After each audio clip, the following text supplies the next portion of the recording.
Bonjour Laurence, Bonjour Elena, interview de Laurence Cornoux par Elena Garcia. Comment allez-vous? très bien et vous? Merci, ça va bien. Est-ce que vous pourriez nous parler un peu de vous, de votre parcours? Alors, je m'appelle Laurence, je viens des Côtes d'Armor. Oui, Je suis diplômée des Beaux-Arts de Paris et je travaille et je vis à Paris. d'accord. Et donc, quelle est votre profession artistique? Alors, je suis artiste peintre, mais je fais beaucoup de dessins, j'ai fait de la bande dessinée, j'ai fait du web design, j'ai fait pas mal de choses toujours dans le domaine graphique. D'accord, avec une priorité sur le dessin, donc. Oui, voilà, le dessin et la peinture. Et comment vous pourriez décrire votre art et qu'est-ce qui vous pousse à créer? Ah, c'est vaste, Vaste vaste sujet. question, vaste programme. Ce qui me pousse à créer, alors c'est vrai que c'est pas une question que je me pose parce que c'est un peu comment dire? L'histoire des enfants qui dessinent et à un moment donné, ils s'arrêtent et il y en a qui s'arrêtent pas, donc j'en fais partie et c'est vrai que c'est un besoin, enfin une nécessité, qui revient tous les jours et qui après qui m'a poussée à en faire un métier, et puis après c'est un comment dire? C'est une manière de vivre, c'est un chemin de vie après de créer et Et quelles sont alors vos inspirations? alors moi ce que je fais, c'est vrai que c'est plutôt classé dans l'expressionnisme. Je fais beaucoup de portraits, de corps humains, voilà, plutôt et puis c'est vrai que mes inspirations, c'est beaucoup de peintres, mais comme Goya, comme Bacon, comme, Bezlitz, là, dont j'ai vu l'exposition il y a pas très, très longtemps, Ah oui, un au peu Centre Pompidou. ouais, un Mmh. peu tous les expressionnistes, mais c'est vrai qu'il y a aussi le cinéma, il y a aussi tous les arts, en fait, m'inspirent donc Donc c'est assez vaste. oui, c'est assez vaste, oui. Et est-ce que vous arrivez à vivre de votre profession artistique? Alors, à certains moments, oui, il y a Oui, depuis quelque temps, je trouve que c'est plus difficile. Donc, c'est vrai que de manière générale, je trouve que, comment dire? Oui, depuis une dizaine d'années, je trouve que c'est plus difficile. Donc, voilà, on s'en rend compte un petit peu, aux possibilités d'exposition, aussi aux galeries ou aux commanditaires qui tout simplement, ferment aussi, enfin ont des difficultés aussi, ce qui fait que ça se répercute évidemment sur les capacités à monter des expos et puis à engager des créateurs. d'accord. Et quelle est votre vision de l'art contemporain? Alors l'art contemporain, ça dépend ce qu'on entend par art contemporain, Est-ce que vous avez quelle est votre approche sur cet art? alors il y a des choses qui me parlent et puis il y a des choses qui me parlent moins évidemment. Après ça dépend, il y a certains artistes très, très connus ou ce qu'on appelle les artistes stars me parlent pas forcément. Mmh. Même, bon, c'est pas trop ma tasse de thé, mais c'est vrai que sinon, oui, je trouve que la création contemporaine est quand même, enfin d'ailleurs la peinture revenant un peu en force, il y a beaucoup, beaucoup de gens, intéressants et de choses intéressantes à découvrir et à voir. D'accord. Et quelle est votre opinion sur la situation des femmes artistes? Alors les femmes artistes, je pense que ça a évolué aussi, mais c'est vrai que c'est enfin la parité totale n'est pas encore atteinte et puis c'est vrai que je pense qu'il y a toujours un peu des clichés attachés, aux créatrices, quoi. C'est-à-dire qu'on s'attend toujours à ce qu'elles fassent un certain type de choses. Alors moins aujourd'hui, je pense que là vraiment depuis quelque temps, je trouve que beaucoup moins, qu'on s'attend moins à ce qu'elles peignent des bouquets de fleurs et des paniers de chats, mais voilà, je trouve, c'est pas encore totalement ça. Enfin, c'est-à-dire, il suffit de regarder après les chiffres, quoi. Il y a beaucoup moins de, comment dire, de créatrices que de reconnues que de créateurs. D'ailleurs, il suffit de demander, de faire un test, de demander à quelqu'un de citer un peintre connu. Donc, souvent, on vous Mhm. répond Picasso, et de citer une peintre connue. Et bon, ces derniers temps, c'est Frida Kahlo, tient la vedette incontestée, mais à part Frida Kahlo, il n'y a Oui, pas il n'y a beaucoup pas de beaucoup noms de qui références. apparaissent. Oui, alors qu'il y en a quand même beaucoup maintenant. Donc, enfin, d'ailleurs, dont certaines, comment dire, sont un peu sorties de l'oubli récemment. Donc, Oui, parce qu'il y a eu plusieurs expositions justement mm, depuis la rentrée à ce sujet, oui, qui tout à ont fait. mis à l'honneur les artistes Mm, femmes. Ben, un petit peu comme, bon, on peut citer Viviane Mayer, qui est photographe.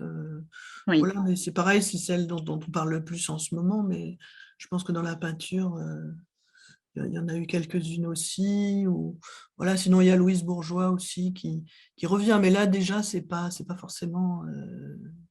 Enfin, c'est quelqu'un de. C'est plutôt les artistes qui vont vous la citer, quoi. C'est-à-dire que dans l'ensemble, les gens ont quand même beaucoup, beaucoup de mal à trouver une artiste femme plutôt qu'un artiste masculin. ouais, parce que ça a été quand même imprégné Mm. dans l'histoire de l'art aussi, Oui, tout à fait. les noms masculins. Mm. Et est-ce que vous pensez que l'art doit être engagé?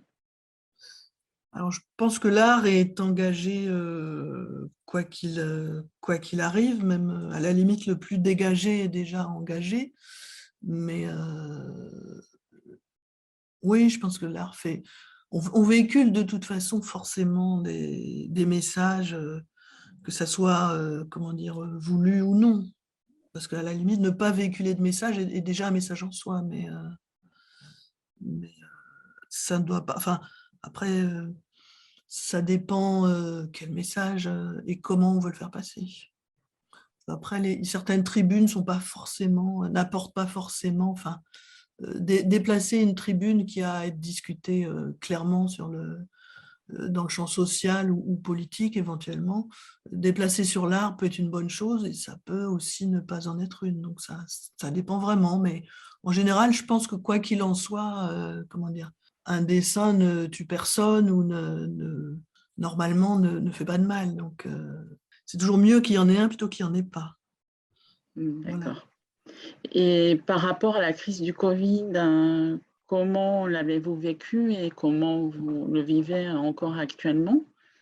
Eh ben, je trouve que c'est très long Oui, et que bah, comme il y a encore, enfin comme on rentre dans l'hiver, là, il y a encore une nouvelle vague ou la fin d'une avant-dernière vague qui revient, bah, c'est toujours, il y a les expos se refont, hein, mais c'est vrai qu'après on ne sait jamais en termes de visite comment ça, enfin du coup quelle importance ça va avoir, puisque avec les fêtes qui arrivent, les gens vont moins se déplacer.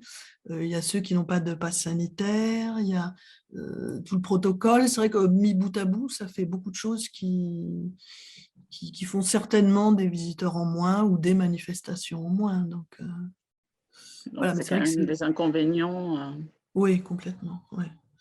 Et est-ce que vous avez un engagement dans une association, un collectif ou autre? Alors, je suis, comment dire, adhérente dans différents groupes qui organisent des expositions, qui peut soutenir aussi. Les artistes se prennent en main beaucoup et font les choses eux-mêmes. Du coup, c'est vrai qu'il y a il y a pas mal d'associations que moi j'ai découvertes un petit peu en rencontrant les gens en faisant des expositions. Donc, il y a la Compagnie des œillets qui est à Ivry-sur-Seine, qui organise pas mal de choses. Il y a la Galerie La Belle Friche qui est à Nogent-le-Rotrou. Alors, c'est pareil, j'ai Oui, exposé chez eux et justement, eux, ils ont, comment dire, une ligne assez précise qui est justement d'exposer des artistes gratuitement, ce qui devient quand même assez rare. ah oui, en effet, c'est bien de le souligner parce que c'est Voilà, c'est parce que vrai que c'est assez rare. Voilà, donc c'est vrai que puis voilà, donc du coup, les artistes, tout le monde peut adhérer à leur association et du coup, voilà. Et ils organisent aussi des stages gratuits pour apprendre à faire de la gravure ou de la photo ou d'autres choses comme ça. Et c'est vrai que ça devient tellement rare que Mm.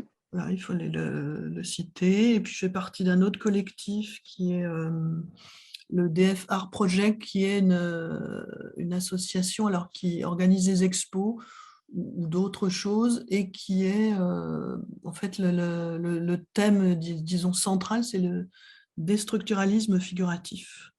Donc c'est à partir de là que les expos se font. Voilà. Donc, c'est leur thème Oui, qui c'est est un peu toujours, qui reste toujours présent. voilà, oui, c'est un peu le fer de lance de l'association et le concept en fait. Donc, en fait, vous vous faites connaître par les expositions, vous faites des salons et vous avez un site internet, c'est ça? Oui, tout à fait. Bah, j'ai eu une galerie aussi qui était à Troyes, mais qui a malheureusement a fermé parce qu'elle elle avait ouverte en 2015. Et c'est vrai qu'entre 2015 et 2020, il y a eu tellement de choses un petit peu qui justement, enfin c'est un peu ce que je disais tout à l'heure, il y a eu tellement de choses qui étaient difficiles, pas seulement pour les artistes, mais aussi pour ceux qui les promeuvent, que voilà, elle a fermé. Alors, pour peut-être repartir après sous une autre forme ou ailleurs, mais enfin, en tout cas, sous cette Oui. forme-là, elle a fermé. Et puis, oui, enfin, je fais les salons, et puis je vais voir beaucoup, beaucoup de choses aussi. Parce que je pense que quoi qu'il en soit, le bouche à oreille est le plus. Alors, je trouve que c'est immédiat, et puis ça permet vraiment de rencontrer les gens. C'est quand même important ça, de pouvoir rencontrer les personnes aussi. Oui, complètement. Mais Mm. après, ce que les réseaux sociaux permettent, et ça c'est assez drôle, c'est de suivre et de découvrir le travail d'un artiste d'abord sur Internet et après le croiser dans une expo, donc de continuer un petit peu le contact lié. Donc ça c'est intéressant aussi, puis ça n'existait pas avant, donc je trouve que c'est toujours intéressant de toute façon d'utiliser les nouveaux outils. Oui, tout à fait. Et quel serait votre message pour rendre plus visibles les arts visuels ou peut-être un message plus personnel pour vos souhaits et vos projets à venir? Bah, mon souhait, ce serait peut-être que si on sortait du Covid et que tout redevienne un peu, enfin pas comme avant, mais en tout cas un peu plus facile, enfin un peu plus fluide. Et ça serait, je pense que ça ferait du bien à beaucoup, beaucoup d'artistes.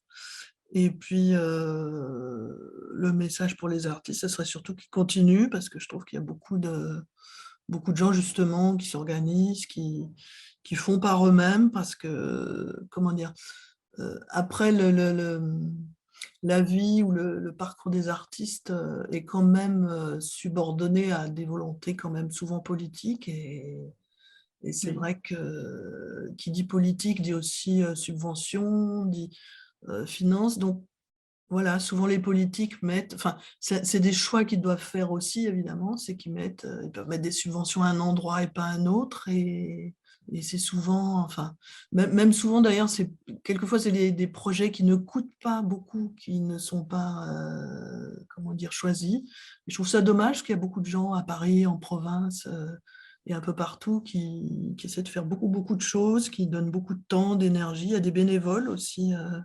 La galerie d'ailleurs, la Belle Friche à Nogent-le-Rotrou, il y a des bénévoles qui s'investissent. Donc ça veut dire qu'il n'y a pas que les artistes, c'est que les artistes sont épaulés par beaucoup de gens, mais après il y a quand même des décisions au sommet. Enfin, on a un ministère, donc ouais, il y a beaucoup de décisions qui se font là aussi et qui vont avoir un impact important sur après ce que nous, on va pouvoir faire.